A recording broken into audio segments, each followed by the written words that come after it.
Estamos aqui com o Sérgio Marques, nas conversas musicais, bem-vindo. Muito obrigado pelo convite. É um prazer poder falar contigo. Depois de tantas horas de outras conversas e de outros assuntos, é um prazer falar contigo um bocadinho sobre a tua vida musical, sobre a tua carreira, sobre aquilo que tens feito, sobre o que ainda queres fazer. Durante esta hora vamos abrir o livro sobre a tua vida, mais musical ou menos, conforme a conversa nos for levando. Mas, e se calhar começávamos mesmo por aí, por percebermos como é que a música entrou na tua vida, e em que ponto, e em que altura é que tiveste a certeza que era mesmo isso que depois querias fazer, etc. Mas antes disso, como é que a música chega à tua vida? Parece? Se já ouvias música em casa muito, ou se não ouvias, como é que é? Como é que é isso? A minha história é quase como um percalço, na verdade, porque eu não ligava nada à música. Eu sempre fui um rapazito mais do futebol, do futsal. A minha motivação de vida na altura era jogar futsal e futebol com meus amigos na rua. Nunca fui muito atento à música. As minhas irmãs ouviam discos, e bons discos, ouviam coisas interessantes ali dos anos 80 e anos 70. Discos de funk, coisas que eu nunca pensei em ir lá dar, na verdade que eu ia por ir lá dar.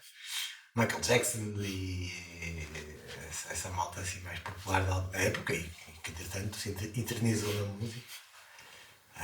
Mas ouviam discos interessantes, coisas porreiras.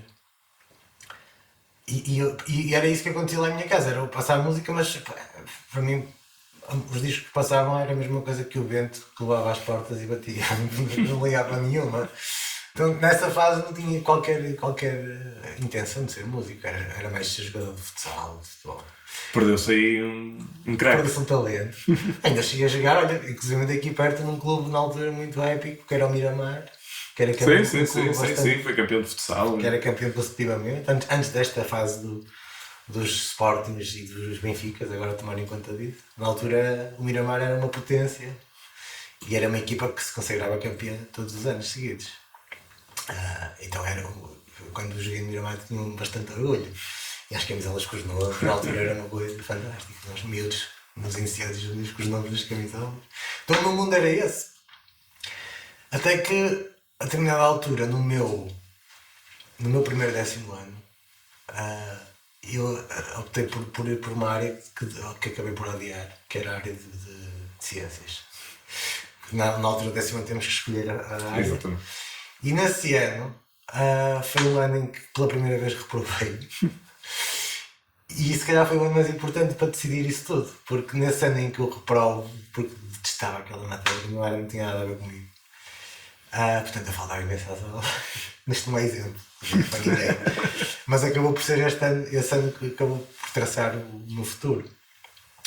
E parava muito com um amigo meu que já tocava a guitarra na altura. Eu digo na altura porque ele depois foi batista de uma banda que eu tive. E ele, igualmente comigo, perdíamos muitas aulas e ficávamos ali nas bancadas da escola, apanhar sol e falar de música. E foi aí que eu comecei a ter algum contacto com música. Isto aos 15, 16 anos, mais ou menos por aí. Eu penso que 14, 15, tenho ideia disso. Desculpa, eu também esqueci de um pormenor interessante. No meu 9º ano eu já tinha encontrado colegas de turma que já andavam nesses mundos das músicas. Se calhar mais isso, aqui um percalço. Porque foi aí que eu realmente tive algum contacto e algum interesse em perceber melhor o que é que acontecia. Tinha um amigo que era o Sérgio também, que era conhecido como o Teta, que era um guitarrista que tinha uma banda de grunge na altura, que era super na moda. Na altura estavam os tempos áureos dos Nirvana a acontecer. E havia muito aquela coisa na escola dos metaleiros, aquelas rivalidades metaleiros grunge e surfistas, e pronto, havia aquela onda. Então havia um movimento muito intenso de heavy metal e ao mesmo tempo do grunge e das coisas mais ligadas ao surf, tipo aquela banda de Offspring e essas coisas, eram as modas. Isto acontece onde? Isto acontece tudo no Padrão da Légua, na escola secundária do Padrão da Légua ali, tanto para quem não conhece é na zona da Senhora da Hora, Matosinhos. E nessa altura, nesse meu 9º ano, realmente na minha turma havia um baterista de uma banda de metal, que era uns Obscurity, que era o Carlos Obscurity. Que era muito engraçado que ele estava sempre nas aulas a bater com os pés, a fazer pedal duplo, com as canetas na mesa, e sempre a ser chamado a atenção pelos professores. E o outro, o Sérgio, era o frontman de uma banda que era basicamente igual aos Nirvana, que eu não me lembro agora do nome, mas era muito popular naquela zona. E ele era igualzinho ao Kurt Cobain, tinha cabelo comprido, loiro como ele. Não me lembro se ele era esquerdino também, mas eu tinha ideia que sim, até ia tocar guitarra. Pronto, e nesse ano havia uma coisa, havia um projeto curricular na altura que chamava-se Área Escala, em que cada turma teria que apresentar um projeto, fosse ele qual fosse. Também sou desse tempo. Sim, em que a turma toda se conciliava num projeto para final do ano. E eles os dois fizeram imensa força para que fosse um projeto musical, um concerto. A ideia era fazer um concerto no final do ano. Aquilo era tudo novo para mim. Então eu tive que fazer alguma coisa dentro da música. Eu não fazia a mínima ideia do que havia de fazer. Então isto é muito curioso. E, por acaso é pena não ter lembrado disto logo ao início. Aqui é que começa a coisa. Como eu não sabia absolutamente nada, não sabia o que era uma nota sequer. E achava muita piada, porque havia lá uma formação a tocar. E lembro-me de olhar para o baixo com algum interesse, olhava para um amigo que estava a tocar baixo e olhava, achava interessante aquele instrumento. Não fazia a mínima ideia que ia ser baixista na minha vida, mas dos três, que era baixo, bateria e guitarra, foi o que eu achei mais interessante e fiquei curioso, ficava a olhar para ele, para os dedos, que engraçado isto. E era um instrumento maior que a guitarra, né? Só que eu nunca ninguém preciso sequer que era um baixo. Foi ali, acho que foi a primeira vez que tive um contacto com um baixo, a sério. Portanto, mas eu como não sabia tocar absolutamente nada, o que é que eu faço? Eu tinha que fazer alguma coisa para o projeto da escola. Então, curiosamente, lembrei, eu tinha um teclado Cássio em casa, que tinha umas demos, então tinha uns beats e fiz um rap. E eu fiz um rap. Mal eu sabia que ia parar uma banda de hip hop. Nós devíamos ter ido buscar as gravações dessa altura para... Eu tenho um VHS disso. Nós vamos ter que ir buscar isso para passar aí no próximo programa. Agora que falaste, tenho lá um VHS com esse concerto. E então eu faço um rap, escrevo um texto, uma coisa tipo uma aula de português e professora de francês, assim fiz uma volta, assim, prateado. Então fiz uma primeira parte do rap, depois tinha mais 2 amigos que completavam, com a demo do Cássio a tocar, foi assim. Pronto, esse foi o meu primeiro contacto com a música, aí comecei a despertar alguma curiosidade. Nesse tal 10º ano então que eu estava a falar há pouco, comecei a ouvir música, porque era o que a malta ouvia na escola, e foi aí que eu tive contacto com os Nirvana e mesmo com as coisas de metal e tal, mas na altura achei mais piada ao grunge, porque havia os meus amigos ouviam mais grunge. Portanto, então nesse ano que eu reprovei por faltas, na verdade em janeiro eu já estava reprovado por faltas, umas 5 ou 6 disciplinas, só mantive mesmo as que eu gostava, o clássico Educação Física e francês, curiosamente, porque adorava a professora de francês, que era a professora Luzia, que era fantástica. Então acabei por fazer francês, que era até a disciplina que eu menos gostava, mas como a professora era incrível, acabei por fazê-la até ao fim. Então fiz o meu 10º ano de francês e Educação Física. Portanto, e no meu segundo 10º ano escolhi então uma área que me identifiquei muito mais, que era a área económica, era a parte de economia. Então é mesmo engraçado perceber que num ano em que eu reprovo por falta, em janeiro, no segundo ano acabei por ter uma média de 17. Adorei. Incrível.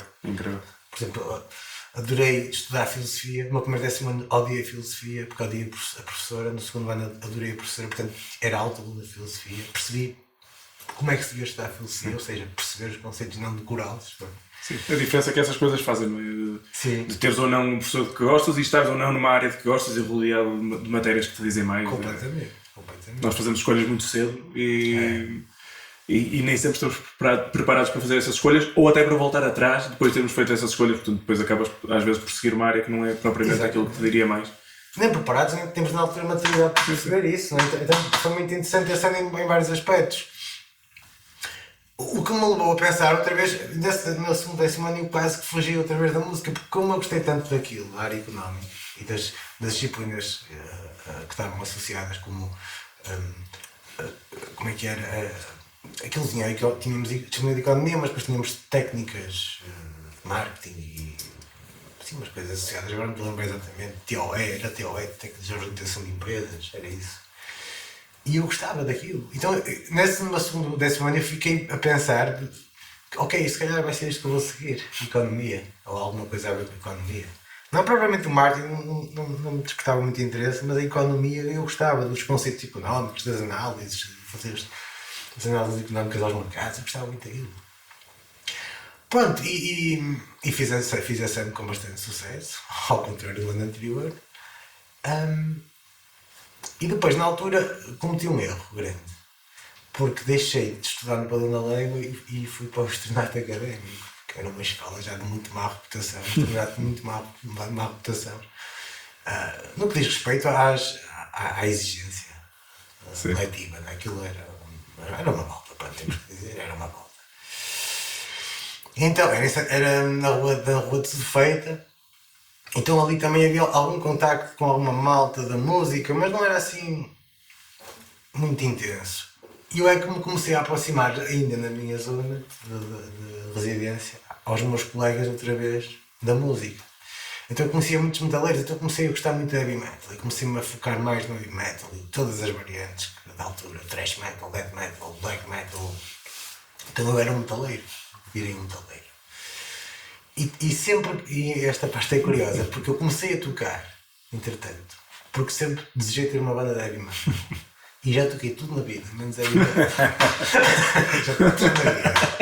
Toco fados, já toquei bossa nova, já toquei rock, soul, hip hop, menos heavy metal, nunca toquei heavy metal. O pessoal do heavy metal que está por aí já sabe que tem aqui um metaleiro convicto à espera do primeiro projeto nessa área. Opa, ainda esta semana me tagaram para uma vaga de uma banda de heavy metal. E tu pensaste? Agora não vai ser, ainda não vai ser. Nunca digo que não. Eu gosto de todos os tipos de desafios. Portanto, se um dia acontecer eu tocar uma banda de heavy metal, vou assumir um desafio. Vais ter que deixar crescer o cabelo. Deixar crescer o cabelo. Olha, antes disso, deve ser mais fácil isso do que ter rastro. No meu caso, deve ser mais fácil simular o cabelo comprido. Então na altura comecei, havia muitos amigos de rua que tocavam, assim, na altura em que as pessoas se encontravam na rua para brincar e não havia internet, nós juntávamos muito na rua e tinha uns amigos que já tocavam guitarra. Então eu comecei a acompanhá-los, tentar tocar. Na guitarra? Na guitarra, na viola acústica, guitarra acústica. E comecei a tentar perceber umas coisas, aprender umas coisas. Só que eles, como já tocavam há muito mais tempo do que eu, claro, estavam muito mais avançados, eu era muito trapalhão, com as posições, e trastejava e não conseguia calcar bem os acordes. E há um momento de viragem absoluta, e é esse momento que marca o início. Em casa de um amigo, desse tal amigo do meu 10º ano, que eu andava a percorrer as bancadas da escola e a apanhar sol enquanto íamos estar nas aulas. Em casa desse meu amigo, ele tinha uma viola e eu não me lembro se na altura eu já tinha uma ou se ele me emprestou uma outra que tinha. Mas foi em casa dele que acontece, nós estamos a tocar um tema dos Nirvana.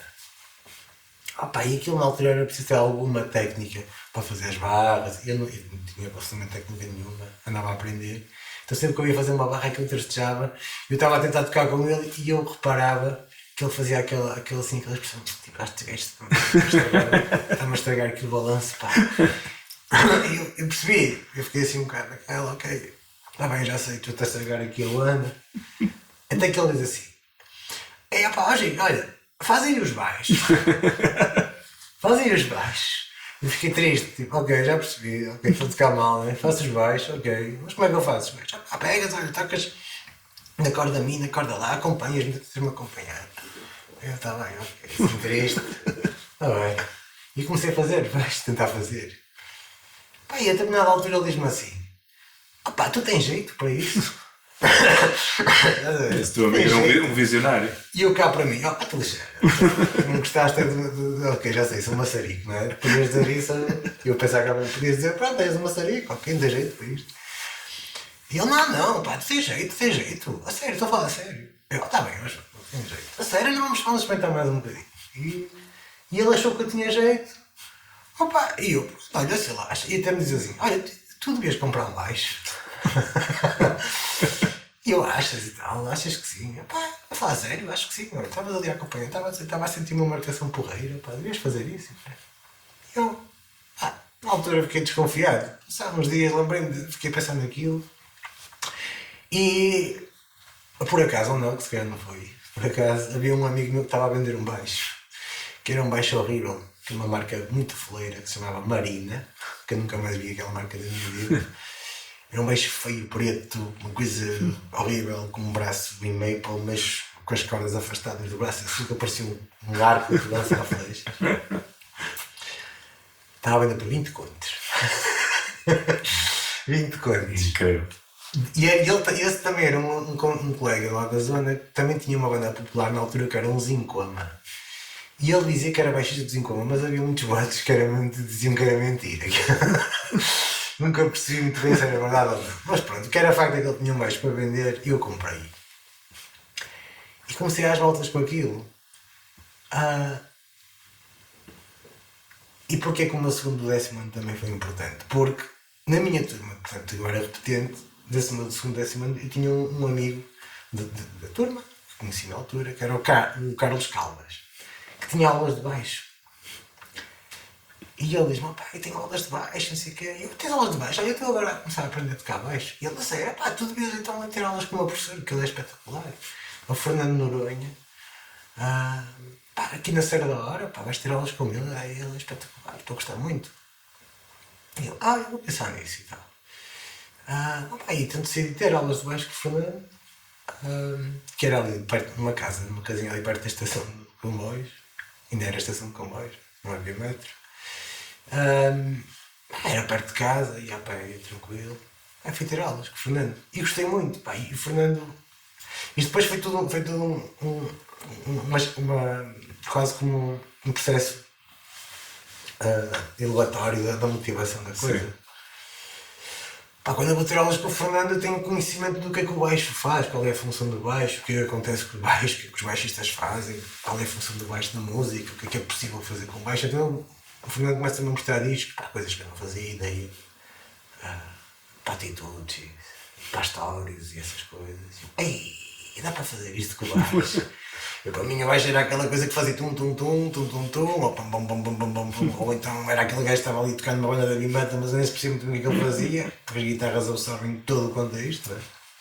E os pratos da bateria, etc., os pedais duplos. E eu começo a perceber a capacidade e o alcance das coisas que se podem fazer com o instrumento. Então, pá, fiquei apaixonado.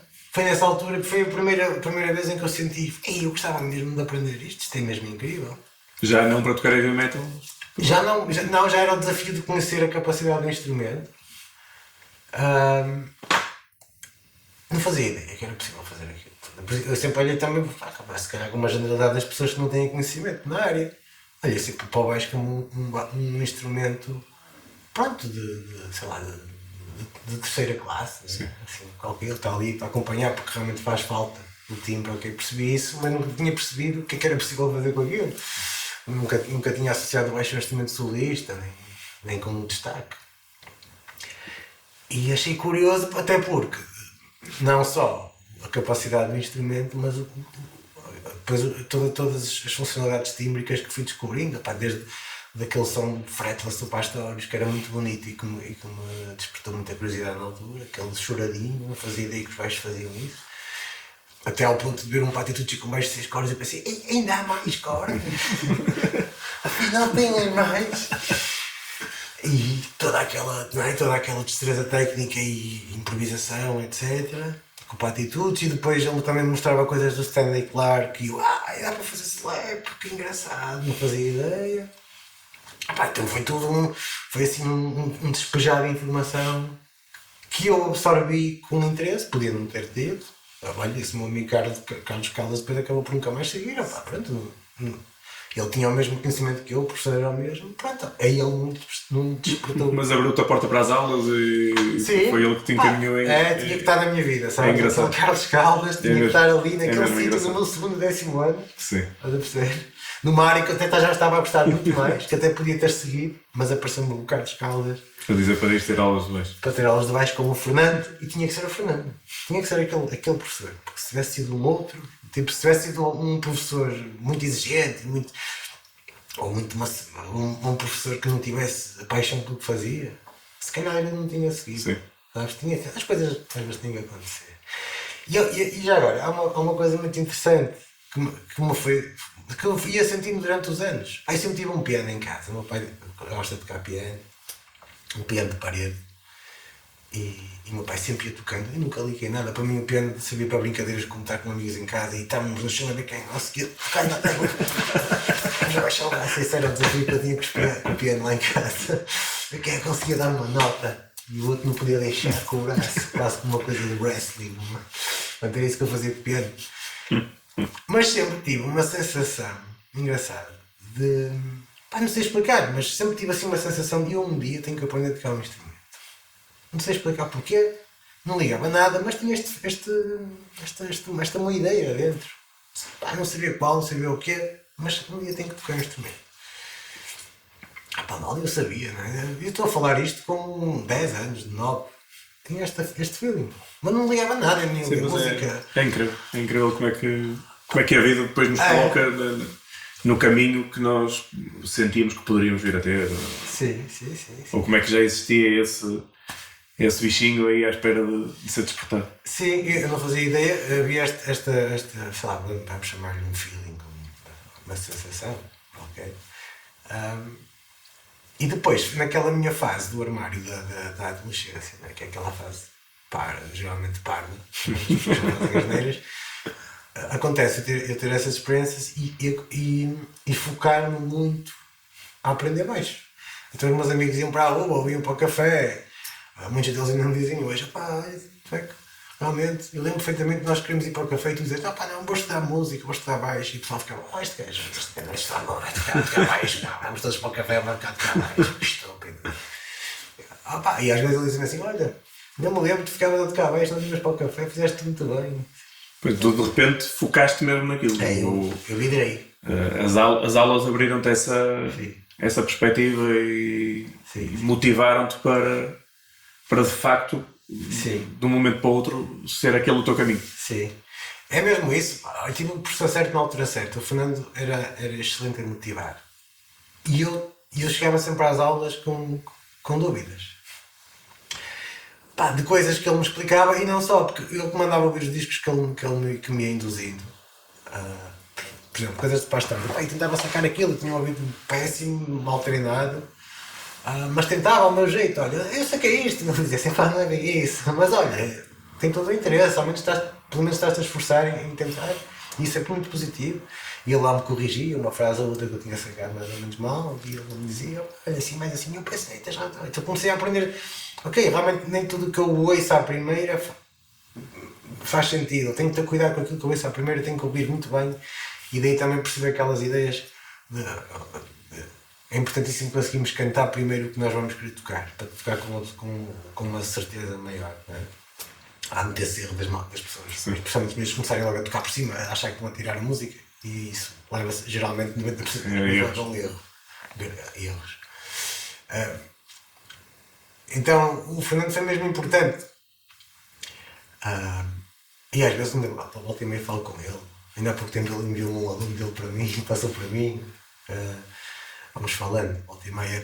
Ele depois ele não era propriamente músico profissional, ele acho que, se não me engano, era fotógrafo e acho que ainda continua a fazer isso hoje. Mas alguma vez ele te disse ou sentiste que o enche de orgulho ver o teu percurso ou que de alguma forma ele se sente também responsável por um bocadinho, tão responsável como tu o reconheces pelo percurso que tu vieste a ter mais tarde? Eu acho que ele sentia orgulho na altura, até um episódio que eu posso contar muito rapidamente. Eu acho que ele sentiu esse orgulho na altura e ele provavelmente não faz ideia daquilo que eu estou a dizer agora, da importância que ele teve, ou da importância que eu lhe dou no meu caminho, no meu percurso. Realmente foi uma pessoa que me virou para aqui. Podia-me ter desmotivado. Sim. Podia ter apanhado um professor diferente e não seguir o caminho. Desculpa. aquele tal episódio, na altura eu tinha uma banda, depois eu comecei a entrar nas bandas, disse outra conversa, mas só para dar esta parte, que eram uns buzzes, já era com o Tiago, que entretanto depois dos Expressive Soul, mas na altura era o vocalista e era uma banda de funk, rock, assim, foi a minha primeira banda a sério, e na altura ganhamos, se não me engano, foi mesmo o primeiro concurso de bandas da FAP, da Federação Académica do Porto, em que o prémio era abrir um concerto grande na Queima das Fitas do Porto. E nós ganhamos o concurso e o nosso prémio foi tocar num sábado, 8 de maio, que eu mesmo esqueço, de 99, a abrir para os Violent Femmes. Espetacular. Então foi o primeiro concerto que eu tive. E eu acho que estive nesse concerto. Sério? Não me lembro do vosso, infelizmente, mas lembro-me de estar no concerto de Violent Femmes. Provavelmente, porque nós éramos a banda de abertura, é aquele momento em que ainda estão as pessoas A chegar, etc. Eu estive nesse concerto de Violent Femmes. Sim. E ele, na altura, ficou muito orgulhoso disso. O meu aluno vai tocar na Queima das Fitas, a abrir para a Violent Femmes. Ainda por cima, o baixista de Violent Femmes é uma referência enormíssima para toda a gente. Eu tenho um episódio muito engraçado, porque eu era miúdo, eu não fazia ideia quem eram os Violent Femmes. Não fazia ideia do monstro que o baixista era. O monstro em todos os aspectos, porque ele também era enorme, era alto, assim, muito alto, muito encorpado. Então eu, quando estou a sair do palco dessa atuação, que foi uma atuação de meia hora, que passou assim em 3 minutos, eu estou a sair do palco e estou para descer as escadas e esse senhor, que para mim era um senhor, eu não sabia quem era, põe uma mão em cima e fala-me em inglês para dar os parabéns. E eu, quem é este senhor? Não faço ideia. Fiquei até assim meio assustado, porque ele era enorme. Eu não fazia ideia quem ele era enorme, é que me assim a mão no escuro ali, diz umas coisas em inglês, parabéns, e foi espetacular, não sei o que, tocar muito bem. E eu, está bem. E deixo as escadas. Quando chego cá em baixo, tem uma série de fãs de Violent Femmes e há alguém que me diz: olha, o que é que o não sei. Desculpa, peço desculpa que eu não me estou a lembrar do nome Também não me lembro. Também não me lembro, é uma falha imperdoável. É mesmo. E ele disse-me: o que é que o baixista disse? E eu: o quem? Então o baixista dos Violent Femmes. Eu: aquele era o baixista dos Violent Femmes. Então quando eu percebi que ele era o baixista dos Violent Femmes e me disse: ok, tocaste muito bem, gostei muito, sei que fiquei muito orgulhoso. Isso é incrível. Pronto, e foi muito curiosa essa experiência. Foi a primeira vez em que eu estive num palco grande com as condições todas, com luzes, com fumos, com... Na altura não eram LEDs, era mesmo um jogo de televisões atrás, todos sincronizados, ecrãs. Com 50 mil pessoas, cerca de 50 mil pessoas à frente. Portanto, tremi, não é? Trememos todos, éramos todos miúdos com 19, 18. Aliás, nessa altura eu teria. Não, tinha 18 anos. Ia fazer 18 anos. Exato, ia fazer 18 anos. Abri para os Violent Femmes e com o elogio do baixista. Exatamente. Tinha 17, exatamente, tinha 17. Sei, não há... Isso foi em 8 de maio, faço em mês de julho, portanto, tinha 17.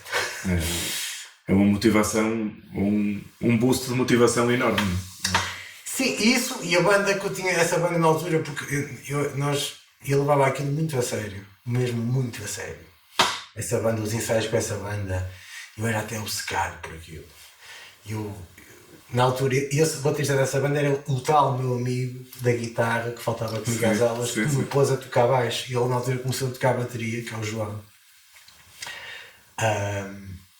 E entretanto ele começou a tocar bateria e tocava muito bem bateria também. E como nós éramos vizinhos, ainda por cima nós combinávamos tudo ao pormenor, às vezes ao exagero. Dizem-me: que eu vou dar aquela nota e tu vais levantar o prato, já gostei daquela nota, porreiro. Ficávamos tarde a fazer isto, a colar tudo, uma nota ali com o bom, uma nota ali com a tarola, ele faz um break, eu vou fazer com ele o break. Portanto, era uma obsessão, sabes, por fazer as coisas bem feitas ao pormenor. E passávamos tardes naquilo, na garagem, a ensaiar. E depois, entretanto, com essa banda que já era assunto mais sério, ou dessa banda que já era assunto mais sério, como é que se dão os passos seguintes? Essa banda durou mais tempo, ou entretanto foste tendo outras? Como é que a coisa se desenrola? Até porque nessa banda já havia pessoal dos Expressive Soul, portanto como é que depois as coisas se processam? Essa banda acabou por ser a alavanca depois para a parte profissional. Ainda antes dessa banda, só uma pequena parte que é importante, eu tive uma primeira banda, que era uma banda em Sendinho, ali em Matosinhos. que lá fui parar porque havia um baterista dessa banda que namorava com uma rapariga da minha rua, que soube que eu tocava baixo e disse uma vez: olha, não queres ir lá, precisamos de um baixista. As coisas acontecem sempre assim, não? Olha, não queres ir. Sim, até porque estamos a falar numa altura em que a internet não havia, pelo menos nestes moldes atuais, e portanto e os músicos procuravam-se por anúncios de jornal ou porque alguém conhecia alguém que era... Sim. Não havia internet, não se usava. Sim. Se calhar já havia, mas não sei, nós não tínhamos acesso a nada disso. Que era o Peste, o baterista era o Peste, que era de Lessa. E é aqui que está a ligação depois ao meu percurso com Lessa. O Peste convida-me para ir fazer um ensaio com a banda dele, para experimentar, que era... Já com uma malta, era um Miguel, o guitarrista, que cantava e tocava guitarra, que depois integrou os Blunder, uma banda não sei se é Blunder, que depois ele tocou com outra banda assim, que já tinha um... Que os Blunder dão mais ou menos origem aos Perfume, se calhar, não é? Ou alguns dos Blunder depois foram dos Perfume. O Zé, então acho que era dos Blunder, exatamente. Era o vocalista dos Blunder. Sim. Exatamente. E depois passou para... Depois com a evolução, formou os Perfume. Exatamente. Sim. Era o Miguel, e nós ensaiámos na casa dele. Então, era o Miguel na guitarra, era o Peste na bateria e eu no baixo. E quem é que tocava teclados? Era o Tiago, Tiago Novo.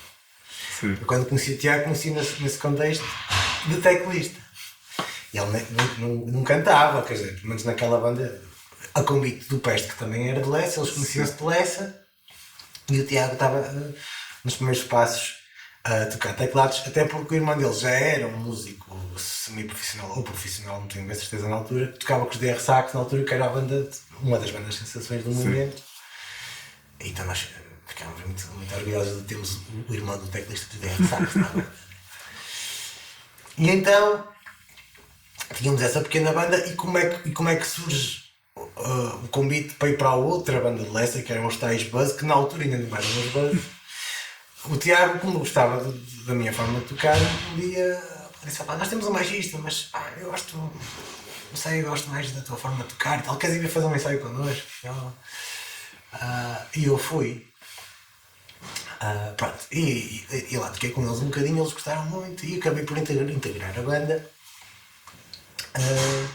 que tinha um outro nome que não me lembro agora, e que depois, eu quando integro a banda e levo aquilo muito a sério, com os ensaios e com as coisas, com os arranjos, eu sempre gostei muito dessas coisas dos arranjos, e fazer arranjos e ter ideias e combinar com: olha, tu vais fazer assim, porque vais encaixar ali, tu vais encaixar lá, quando estás a fazer aquilo, aparece a nota ali. Portanto, eu sempre fui muito obcecado por aquela coisa, tudo está bem. Depois eu via os concertos, DVDs de concertos, na altura era VHS ainda, era a transição. Então eu via aqueles concertos do Prince, todos enchidos de roupagens incríveis e arranjos incríveis, e queria imitar e queria fazer coisas semelhantes. Então essa banda acaba por ter uma influência muito grande no processo criativo da banda e dos arranjos. E pronto, e depois entramos nesse tal concurso da FAP que falei há pouco, e ganhamos concurso e fazemos esse concerto, e as coisas estavam a levar um rumo que eu estava a adorar, porque realmente íamos subindo de grau a grau. Só que depois, aquela coisa de miúdos, depois nós chateámos com o baterista, com esse tal meu amigo, o baterista depois perdeu o interesse na banda e depois começou a namorar e já ligava mais a namorar do que a banda, aquelas coisas da altura. E ele acaba por sair e por deixar de se entregar à banda. E arranjamos um outro baterista na altura, que depois até foi o Filipe, que já fazia parte dos Sloppy Joe, que era uma banda de reggae também, ainda muito conhecida na altura. E ainda chegamos a fazer uns ensaios, mas a malta começou a desmotivar, e é aqui que começam a aparecer os Expensive Soul, porque entretanto o Tó e o Tiago começam a fazer umas produções caseiras. Portanto, o Tiago está a ensaiar connosco, mas já está a olhar para o relógio, porque já combinou com o Tó para fazer uns beats lá em cima. Opa, e sai, começa a perder também o interesse àquela banda, então começa-se a desmembrar esta banda, e é aqui que começa a nascer os Expensive Soul começam a nascer. Começa a perder uma banda força e a outra começa a ganhar força.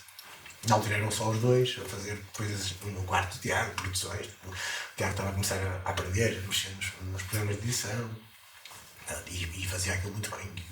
E lá está. Da mesma forma que me foquei no instrumento e nos arranjos das bandas, o Tiago focou-se muito na produção e em fazer músicas, em compor. Então houve ali um momento em que eu fiquei, ok, a minha banda estava a terminar, o Tiago já estava a ficar interessado no outro projeto e eu fiquei ali meio em banho-maria, assim, ali uns tempos. Nisto eu já tinha,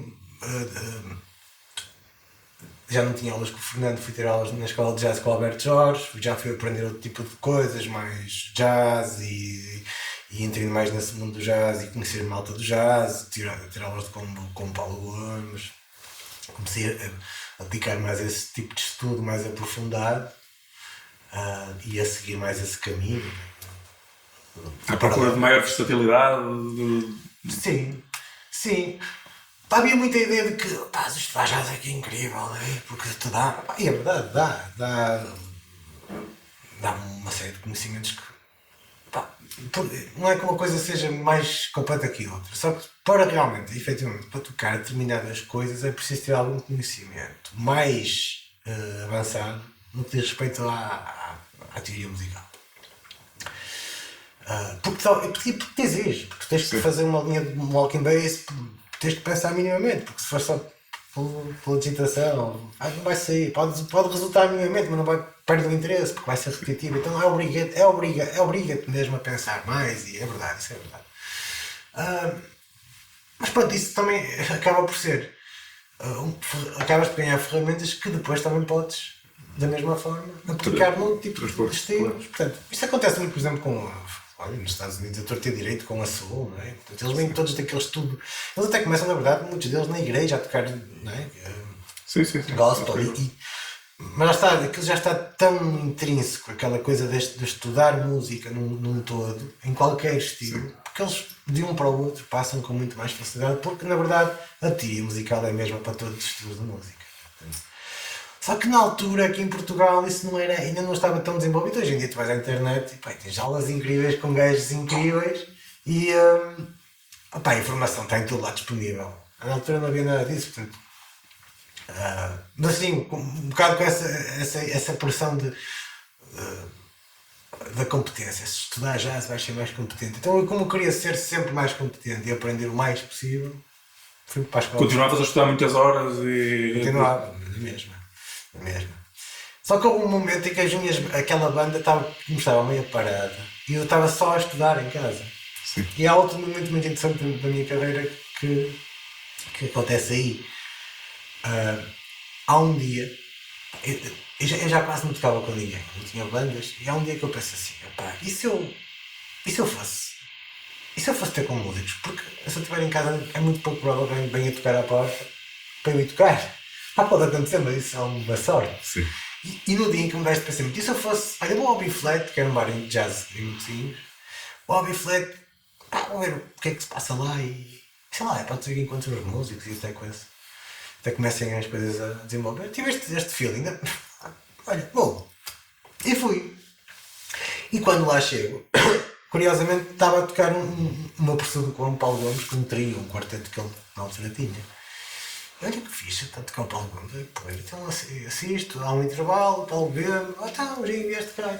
Paulo, olha, vim aqui, para ver um bocado de música. E ainda bem que esta casa de cá, porreiro.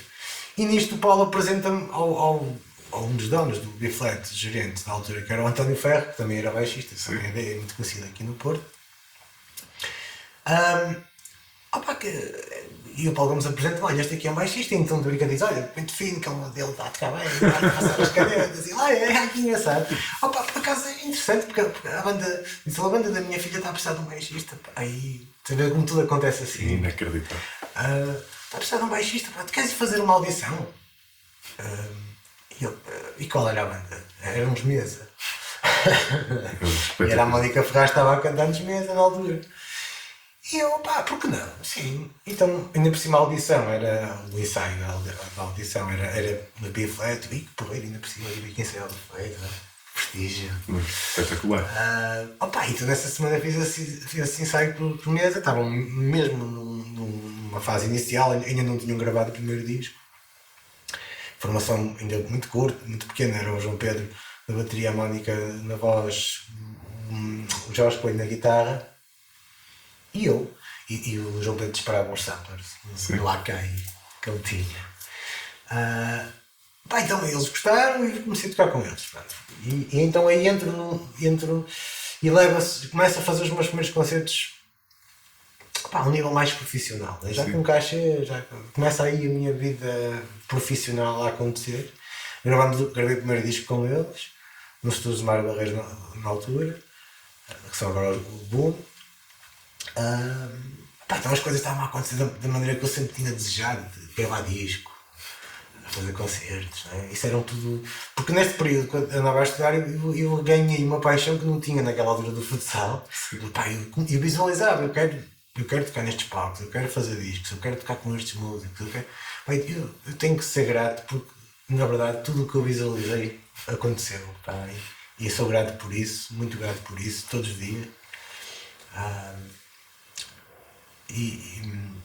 Tive um percurso bonito, fiz coisas muito interessantes e as coisas iam acontecendo. Então, na altura, os meses estavam num patamar acima do Expensive Souls, porque as pessoas só ainda estavam em laboratório, ainda estavam em experiências. Então, o meu percurso mais profissional começa com os meses. Eu começo a tocar aqui, ali, em Lisboa, nos programas de televisão, uma coisa ali, pronto, começa aí. Mas eu sempre. Começa aí e, entretanto, os Expensive Soul começam a fazer o quê também ao mesmo tempo?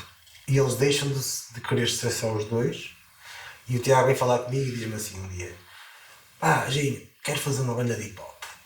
E uma banda de hip hop na altura era uma coisa que não era muito comum, pelo menos cá. Era uma coisa meio lunática. Havia a referência dos roots dos Estados Unidos. Mas cá o hip hop fazia-se com DJs e... Sim, tradicionalmente sim. Havia os da Weasel que já faziam uma coisa mais rock, né? Misturada com um MC. Sim. E faziam muito bem. E estavam muito bem na altura. Mas uma banda de hip hop, a tocar os beats hip hop com banda, não era muito. Se calhar havia, peço desculpa se não estou a lembrar de quem, mas não era comum, pelo menos. E eu na altura achei aquilo desafiante, mas fiquei ao mesmo tempo, uma banda de hip hop. Tiago, sim, papá, e ele diz-me, há uns gajos da Roots, mas tens que ouvir os da Roots, para te perceberes o que eu quero dizer. Ok. E comecei a ouvir e foi aí que eu comecei a educar o meu ouvido também para o hip hop e para a soul. E aceitei bem o desafio. Daquela banda dos Buzz que nós tínhamos, eu fui o único que fiquei, se não me engano, sim. Entretanto, o Tiago, como já tocava também no casino com o pai, aqui no Casino de Espinho, e os músicos que ele conhecia eram os músicos da banda do pai, conheciam-me a mim, que era o baixista. Tive a sorte de que o pai do Tiago era o baixista. Portanto, acabei por ser eu pescar na outra banda porque o pai do Tiago era o baixista. Se calhar foi mais uma coincidência que me potenciou a carreira. Porque se soubesse um baixista que não fosse o pai, se calhar já era esse o baixista da potência. Então, formamos uma banda com uma banda que tocava no casino com o Tiago.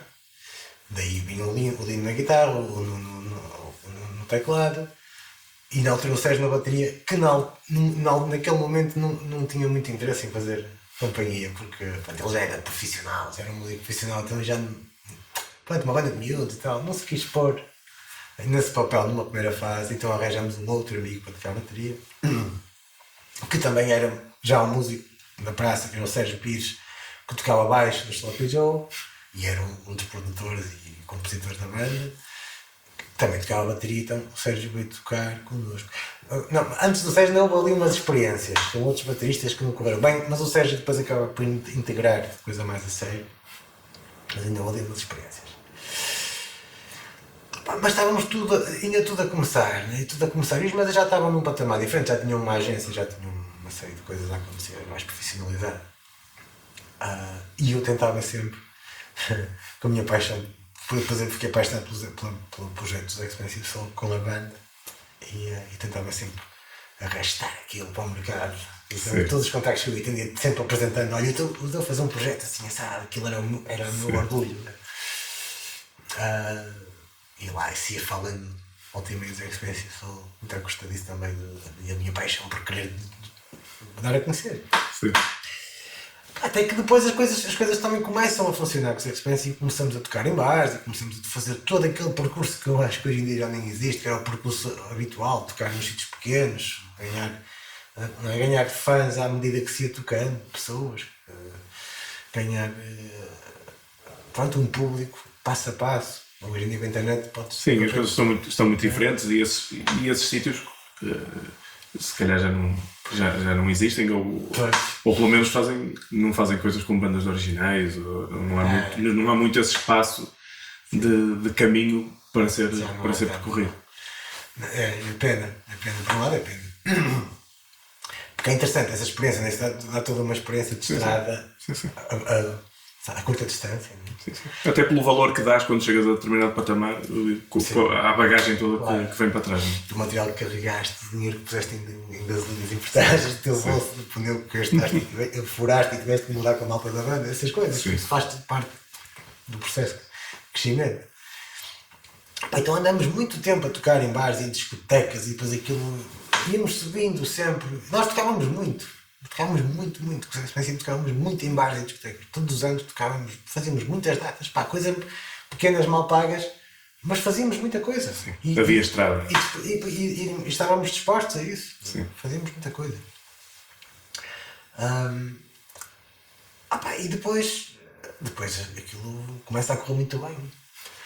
Com aquelas coisas das músicas a passarem nas novelas, da moda, não é? E aí notei bem o elevador, sabes? Ali com os morangos com açúcar, não é? O tema começa a passar nos morangos com açúcar. Porque eu lembro, o nosso público era muito diversificado. De todas as idades, acontecia muito. Toda a gente. Não havia assim secções, sabes? E depois de passar nos morangos e ter sucesso, o nosso público muda e fica a malta mais nova começa a vir toda para a frente e começas a ver os outros que estavam de ver também mais atrás, então o público começa a mudar e eu percebi-me, ok, está contigo aqui qualquer coisa. E pronto, e depois aquilo foi indo, subir. Ganhamos uma dimensão que eu não esperava. Tanto não esperava que eu só dei conta que a coisa era mesmo grande já muito tarde. Eu para mim estava a pensar e a lutar pelo nosso projeto como da banda de garagem de Leça. E de repente já tínhamos ganho Globos de Ouro e já tinha acontecido uma série de coisas, eu não fazia a mínima ideia. Para mim estávamos a fazer os arranjos para a banda de pessoal bem ouvir e aquilo já estava mais do que consagrado, sabes? Pronto, então foi um projeto onde eu dediquei muita energia e um projeto de vida, correu muito bem e tenho muito orgulho. E cresci ali, a maior parte das coisas que eu aprendi, tudo que tem com experiência, foi ali. E com outros projetos que entretanto paralelamente eram os Mesa, pareceu uma coisa ou outra, sabe? Acabei por fazer uma coisinha ou outra com os Magenta, que também foi uma banda que depois também não seguiu mais. Depois na altura era combinado por muita coisa, fazia muitos projetos. Sim, isso depois há um trampolim, a determinada altura os meses, os Expensive acabam por ser um trampolim e que te colocam um bocado na montra, não é? Já não tens que aparecer a dizer estou aqui e quero tocar. É isso. Depois aí é um marketing que funciona por si só. Não? Sim. Tens exposição, as pessoas conhecem que mais pessoas te veem, mais pessoas têm interesse no teu trabalho, mais pessoas te convidam. Sim. É um ciclo como qualquer produto, não é? É verdade. Estás exposto, portanto, estando exposto, mais possibilidade de seres contactado. Sim. Se fizeres sempre, claro, o melhor trabalho possível, mais contactos terás. Portanto, por aí fora, e na altura acontecia muita coisa, estava sempre a fazer muitas coisas. Ainda continuo a fazer de forma diferente. Isso era uma das coisas que eu te queria perguntar. Tu continuas a visualizar coisas que queres fazer? Tu há pouco falavas que tudo o que tinhas visualizado tinha acontecido. Continuas a visualizar coisas que queres ainda que aconteçam? Tu ainda és novo, ainda tens uma carreira pela frente, ou mais meia carreira pela frente, portanto, continuas a ter essa forma de organizar o teu futuro e de perspectivar o teu futuro? Olha, não tanto quanto eu gostaria, quanto eu desejaria, mas forço para que isso aconteça. Por razões diversas, por desgastes diversos, porque também somos mais experientes e mais velhos, porque é assim que é a vida. Perdemos também alguma energia que temos quando somos mais novos, que é das coisas que me custa mais envelhecer, é isso, é perder aquela energia, aquela pica, aquela inocência. Sim, sentes que perdes mais tempo a viver o dia a dia do que a sonhar o que vem? Sim. Opa, mais ainda nesta fase que todos vivem, não é? Mais nesta fase. Mas sim, mas eu tenho o desejo diário de querer alimentar esses deslumbres, essa visão no futuro das coisas, dos projetos novos, do que eu posso fazer ainda. Sim. Eu tenho pena de não ter a mesma capacidade energética que já tive em tempos, com os desgastes associados, mas é algo que eu quero recuperar. Sim, é algo que eu quero recuperar porque pela minha experiência eu sei que isso faz sentido e que isso resulta e que isso é um grande motor. E qual é a primeira coisa de que te lembras em termos de objetivos, que gostarias de fazer? Eu quero muito fazer uma coisa que ando a adiar há muitos anos, a sempre à espera de segunda-feira para começar, que é a minha música. Nós estamos sempre à espera da segunda-feira, eu pelo menos falo para mim, acho que é típico em qualquer pessoa, nós estamos sempre a adiar. Não, para a semana é que vai ser, como deixar de fumar, agora para a semana, este mês, para o ano, e os anos passam, então eu ainda aqui tempo dei conta dos registros de ideias que eu fui tendo e que fui anotando, dei conta de ter registros de 2008, nós estamos em 2021 e pensei, já passaram 13 anos de que eu estou à espera da segunda-feira ideal para começar. Eu fui fazendo coisas para um projeto, para outro projeto, para compor músicas para determinadas pessoas, fui fazendo. E bem, e com gosto. E grato por essas experiências. E coisas que ficam e que deixam um legado. Sim, tens uma influência enorme no álbum da Marta Remy. Exato. Sim, coisas que eu me orgulho bastante, entendes? Porém, poderia ter investido também na minha música. Sim. Com a minha assinatura. Sim. Depois eu acho que tenho um pormenor que me afasta um pouco dessa objetividade toda, que é, eu gosto de fazer as coisas à moda antiga, ou seja, eu gosto de fazer música com pessoas. Eu gosto muito de estar numa sala de ensaios e fazer com que a música surja daí. Até pode ser de uma ideia minha, tudo bem, sim, mas gosto sempre do que os outros vão somar. Sim. E gosto sempre de perceber o que é que os outros estão a sentir com aquilo e o que é que se vai desenvolver, porque para mim a magia da música acontece aí, é quando tu não estás a contar que alguém vai ter uma ideia que nunca passou pela tua cabeça, sim, e somá-la à tua. Entende?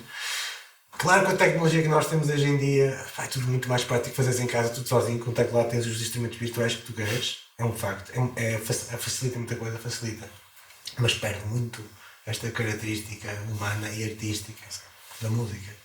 Então eu tenho sempre esse desejo de querer fazer, nunca sozinho. Eu sei que tecnicamente eu posso fazê-lo, mas tem muito mais interesse com o input dos outros. Sim, e nos últimos anos, eu sei porque conheço e porque acompanho a tua carreira com especial interesse e com especial referência, que acho que és, para mim e para vários outros baixistas e não só. Tu tens dedicado muito ao fado. Isso foi uma surpresa para ti? Ou foi alguma coisa que tu procuraste? Ou em que te procuraram a ti? Como é que o fado aparece na tua vida e qual é o significado que tem atualmente o fado na tua carreira? O fado aparece na minha vida, eu não me lembro precisamente da altura. Lembro-me de uma primeira fase, aparece como um gig para fazer. E eu não fazia a mínima ideia, eu não conhecia zero, eu conhecia zero de linguagem de fado. Para mim fazer fado, para teres noção, eles falam-me a fazer um concerto, uma noite de fados, não lembro bem o que foi. Mas eu lembro numa primeira fase de estar muito preocupado em escrever as cifras. Estás a escrever no papel, como se eu fosse fazer um gig de rock de 2 para amanhã. Então eu sempre pensei que eles olhavam para mim tipo, a sério, vais escrever isto? Vais escrever? É mais para estar mais seguro. Mas depois comecei a perceber que por mais que eu escrevesse as coisas, eu se tocasse com um viola ele tocava de uma forma, se eu tocasse com outro ele tocava de outra forma. Então aquilo fazia-me confusão. Ou seja, eu não fui diretamente ao que importa, que é conhecer a linguagem. Sim. E tu conhecendo a linguagem do fado, percebes facilmente que não faz sentido entrar a tocar com papel. Tu tens que perceber o fado, tens que conhecer os standards, que são os fados tradicionais. Portanto, aquilo tem uma forma, Mas eu até chegar aí demorei algum tempo. Sabes? E insisti-me naquela coisa do papel e lá está, insisti na parte académica da coisa durante algum tempo e depois quando percebi, eles diziam muitas vezes o André Teixeira dizia isto, que é um dos violas de Porto mais conceituados, dizia muitas vezes isso, deixa lá o papel, abre o ouvido, deixa lá o papel. Então o fado deu-me uma outra escola que eu não contava que me fosse dar, porque nós temos, o fado é visto muitas vezes como um estilo menor em termos de que diz respeito à riqueza harmónica, etc. Eu não concordo nada, cada vez menos. Fiquei apaixonado pelo fado e por tudo o que ele traz e tudo aquilo que ele me ensinou e inclusive fez de mim um músico melhor, porque me fez estar mais atento a coisas que eu não estaria naturalmente, ainda que tocasse rock, ainda que tocasse jazz, ainda que tocasse essas coisas e que quisesse tocar heavy metal e que quisesse tocar heavy metal, como por exemplo tenho que estar muito atento ao cantor. Sim. O cantor na verdade é o baterista do fado, é ele que conduz, não é? E se tu tocares absurdamente, sem ouvir o cantor, sem ouvir os poemas, sem ouvir o que ele diz, sem ouvir a expressão, aquilo não faz sentido, aquilo não vai ser fado. Então, o fado, para ser fado, tem uma série de condicionantes que temos que estar atentos, que devemos estar para fazer aumentar o valor, que dizem respeito à interpretação, ao estado de alma, ao estado de espírito. Portanto, é um estilo que nos leva a ter que estar atentos a outros tipos de variantes. Faz lembrar às vezes como tocar um contrabaixo e um baixo elétrico. O instrumento tem a mesma função. No entanto, a forma como se toca um e outro são completamente diferentes. E a forma como tu abordas um contrabaixo e pensas a tocar um contrabaixo não tem nada a ver com baixo elétrico. Mas assim, muito rapidamente, para perceber exatamente isso assim, de uma forma visual. Nós quando vemos um baixista a tocar, ele geralmente olha para o braço do baixo e foca-se naquilo e o olhar está... Não tem que estar, mas por tendência as pessoas estão a olhar sempre para o braço e para a mão esquerda. Vamos reparar que quando estamos a ouvir um contrabaixista, ele primeiramente nem está a olhar para o braço. E a tendência natural do corpo de um contrabaixista é virar a cara, o braço está aqui, ele está a tocar assim, porque ele está a ouvir. Portanto, são duas coisas completamente diferentes. A guia de um contrabaixista é preferencialmente o ouvido, porque ele como não tem pontos, não tem trastes. Sim. E ele tem que se guiar pela afinação, que é uma coisa que nós estamos preocupados no baixo, porque como tem trastes, nós afinamos num afinador e está tudo. Este não vai ser o meu problema. Portanto, tudo depende do que é que estamos a fazer, em que contexto. Sim. Portanto, o fado trouxe-me esse lado ainda mais emocional. Que a soul também tem, claro, mas de uma outra forma. Portanto, eu adoro fado, sou apaixonado por fado, cada vez mais gosto. É quase como o vinho. Quanto mais anos tenho, mais aprecio o vinho. Nós temos 1 minuto para terminar e antes de terminarmos eu quero mais uma vez agradecer-te ter estado aqui connosco, é uma honra enorme. E terminava só com 30 segundos para uma última questão, para uma resposta muito rápida. Tu como professor de música sentes-te a inspirar gente como o teu primeiro professor de baixo te inspirou a ti? Sim, sinto. Se bem que às vezes eu não consigo ter esse discernimento de me separar, mas tem acontecido, eu sinto que sim e espero que sim. Pelo menos tento fazer isso. A melhor pessoas para responder isso seriam os meus alunos, mas eu penso que sim. Tenho alguns alunos meus que estão a trabalhar, que estão apaixonados a fazer o que fazem e eu espero ter contribuído. Com certeza que sim. Mais uma vez obrigado. Sérgio Marques, um dos melhores baixistas portugueses, um músico de carreira inegável e com muito mais para os anos que aí vêm. Obrigado. Obrigado.